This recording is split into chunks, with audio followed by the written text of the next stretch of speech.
सरकार वहन कर रहा है। तो निश्चित रूप से सरकार की यह सोच है कि हमारी महिलाएं बढ़ेंगी, हमारी बच्चियां बढ़ेंगी तो हमारा समाज बढ़ेगा। अभी एसपी साहब बता रहे थे कि कैसे पुलिस में महिलाओं की भागीदारी, लड़कियों की भागीदारी बढ़ी है।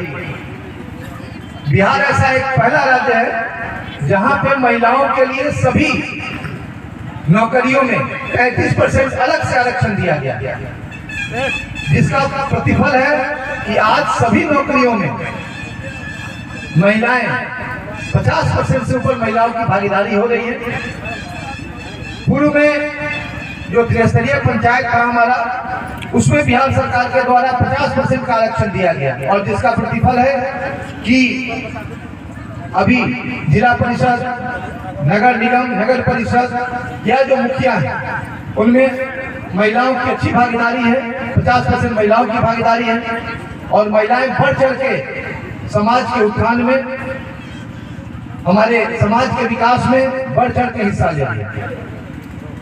इसके अलावा एक समस्या रहती थी कि जिस अभिभावक की या जिस घर की आर्थिक स्थिति अच्छी नहीं रहती थी, वहां पे बच्चों या बच्चियों के पढ़ने में समस्या आती। तो सरकार ने मैट्रिक तक तो मुफ्त शिक्षा लाई, उसके बाद +2 और उसके ऊपर +2 के बाद आईएससी के बाद यदि कोई भी छात्र या छात्रा इंजीनियरिंग करना चाहते हैं, नर्सिंग करना चाहते हैं, बीबीए करना चाहते हैं, एमबीए करना चाहते हैं, डॉक्टर बनना चाहते हैं या होटल मैनेजमेंट करना चाहते हैं, बीएससी एग्रीकल्चर करना चाहते हैं, तो सरकार 4 लाख रुपए का सहायता राशि दे रही है। 4 लाख रुपए का लोन दे रहा है, और वह लोन सरकार ने, बिहार सरकार ने इतनी अच्छी योजना लाई है कि वह लोन जो है वो अभिभावक पे लोड नहीं है, उसका चुकता अभिभावक को नहीं करना। जब बच्चे नौकरी पा लेंगे और नौकरी पाने के बाद जब वो स्टेबल हो जाएंगे, जब उनको सैलरी मिलने लगेगा और अब स्टेबल हो जाएंगे, उसके बाद उस राशि को डिफरेंट किस्त में उस बच्चे के द्वारा ही चुकाना।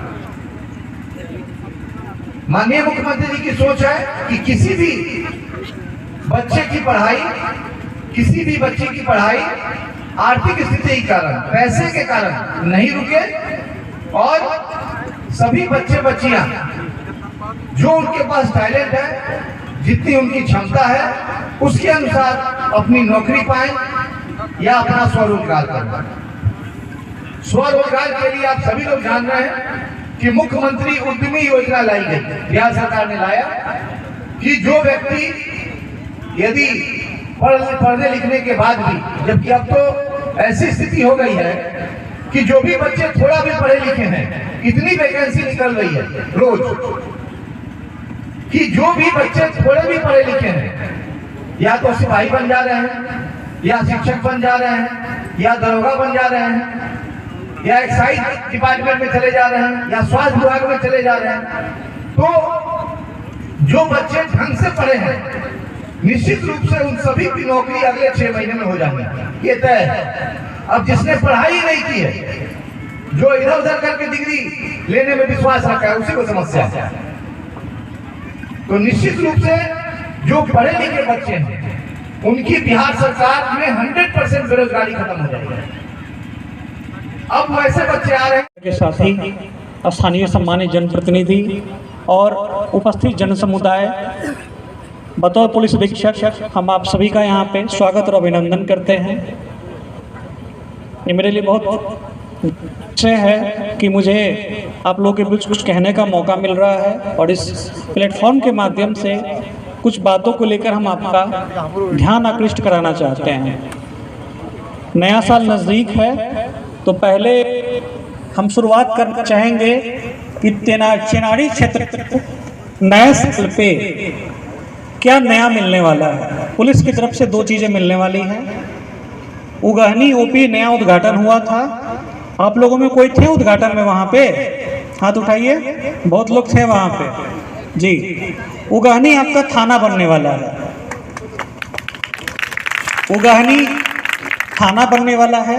मेरे और जिला पदाधिकारी महोदय के संयुक्त हस्ताक्षर से वो प्रस्ताव गृह विभाग चला गया है और हमको लगता है, हम लोग अनुरोध कर रहे हैं कि जितनी जल्दी उसको स्वीकृति मिल जाए।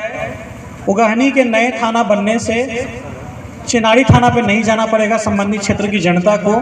कुछ पंचायतें उसमें रहेंगी और नया थाना बनेगा, जमीन चिन्हित होगा, पदाधिकारी होंगे वहाँ पे, आपका गश्ती तो अभी हो रहा है और बढ़िया तरीक़ा से संसाधन वहाँ पे मिलेगा। दूसरा, यहाँ खुरमाबाद इलाके से कितने लोग हैं, हाथ उठा सकते हैं? चलिए कम है। खुरमाबाद में नया थाना बन रहा है। खुरमाबाद को नया थाना बनाने का प्रस्ताव पुनः जो है हमारे और जिलाधिकारी महोदय के संयुक्त अनुशंसा से चला गया है और हम लोग पूरी तरह आशान्वित हैं कि नए साल में चिनारी एक बहुत बड़ा थाना क्षेत्र है। अब जानते हैं ऐतिहासिक रूप से ये संवेदनशील भी रहा है। ऐसे में आबादी को देखते हुए, नई ज़रूरतों को देखते हुए हम लोगों ने उगहनी और खुरमाबाद चिनारी थाना से 2 नया थाना हम लोग क्रिएट करने का, सृजन करने का नए साल का, हमको लगता है कि आप लोगों के लिए ये प्रशासन की तरफ से, राज्य सरकार की तरफ से एक अच्छा कदम उठाया जा रहा है। और आप सभी से अनुरोध है कि जब भी ये नया थाना खुलता है तो वहाँ पे ज़मीन वगैरह चिन्हित करानी पड़ती है, खासकर सभी लोग जानते हैं। तो उगहनी में और खुरमाबाद में हम लोग की भी कोशिश रहती है कि जहाँ पे मुख्य मार्केट है, कई लोग हैं यहाँ पे मार्केट के होंगे लोकल, तो सभी लोग कहते हैं कि सर जहाँ मुख्य बस्ती है, जहाँ मुख्य मार्केट है, थाना को वहीं होना चाहिए। मेरा भी वही मानना है। प्रश्न ये उठता है जब ज़मीन की उपलब्धता की बात आती है। ऐसे में आप जानते हैं कि सरकारी ज़मीनें बहुत कम उपलब्ध रह रही है मुख्य जगहों पे। यदि उगहनी और चिनारी में कोई व्यक्ति अपनी ज़मीन को दान देना चाहे, लीज पर देना चाहे, हम लोग उसको लेने के लिए तैयार हैं। इससे जिस जगह आप चाहते हैं मुख्य बाज़ार में, मेन बस्ती में, थाना वहीं रह जाएगा। अगर वो नहीं मिल पाता है, जो अन्यत्र कहीं उपलब्ध है, हर थाने का मानक निर्धारित है, आप लोग जानते हैं इस बात को। थाना है, वहाँ पे थाना भवन बनेगा, गाड़ियाँ लगती हैं, पदाधिकारी सिपाही के लिए आवासन की व्यवस्था होती है और समय के साथ साथ उसका सुदृढ़ीकरण होता है।